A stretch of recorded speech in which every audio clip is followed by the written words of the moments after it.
Ekitongole ekivunaanyizibwa ku by'obutonde bw'ensi mu ggwanga ekya National Environment Management Authority NEMA kisituukiddemu okulaba nga kitaasa omugga Nakibiso ogukulukutira mu kibangirizi kya bannamakolero ekya Sino Industrial Park mu kibuga Mbale.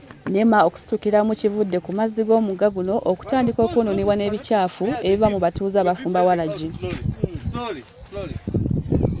Abaddukanya ekibangirizi ky'amakolero mu kibuga Mbale ekya Sino Park gye buvuddeko beekubira enduulu eri abakwatibwako okubataasa ku bafumbi ba Waragi ku kyalo Nakibiri olw'amazzi agava mu mwenge agakulukutira mu mugga Nakibiso oguyitira mu kibangirizi kino. Amazzi gano gaali gatandise okuvaamu ekisu nga kireetedde ne bamusiga nsimbi okwebalama ekifo kino. Olwaleero ekitongole ekivunaanyizibwa ku butonde bw'ensi ekya NEMA wamu n'ab'ebyokwerinda mu kitundu basisinkanye abafumbi ba Waragi bano okulaba nga basalira wamu amagezi ku mbeera eno. Okujja eno najja eno ne maama.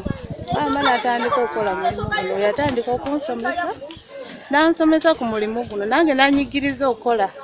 Yatuuka kiseera maama naye n'afa. Yenda n'enzija looni mu banka, n'enzija n'entetenkanya nga ndabirira abaana bange.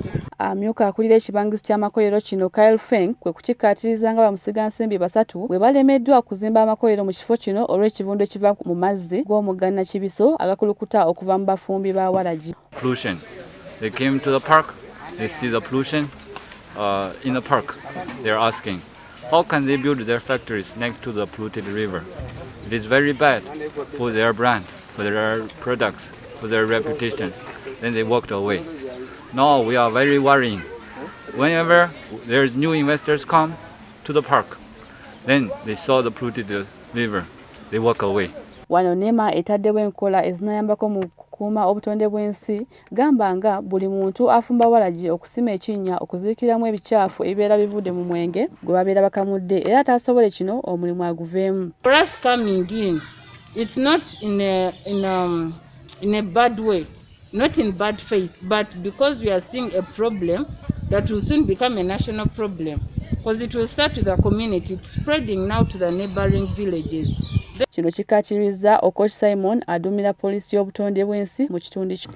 Anybody whom we shall allow to continue to distill Waragi despite this directive must contain that waste within his or her area.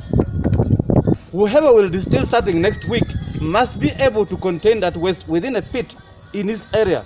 We shall discuss the issue of the underground water later, but we want to first have the rain. Wabula ekiragiro kino tekisanyusizza abakola omulimu guno kye bagamba nti kumpi balinga abalagiddwa okuguvaamu. Kyenkana ki okubeera nga tulina ebinya wano eri n'eri oba n'eno naye nga tulina poloti zentono nnyo mu katundu kaffe. Tunasima kyenkana ki mu ggwanga lyonna oba mu disitulikiti yaffe oba mu Mbale gye tulimu akatono kano oba poloti gy'olinamu.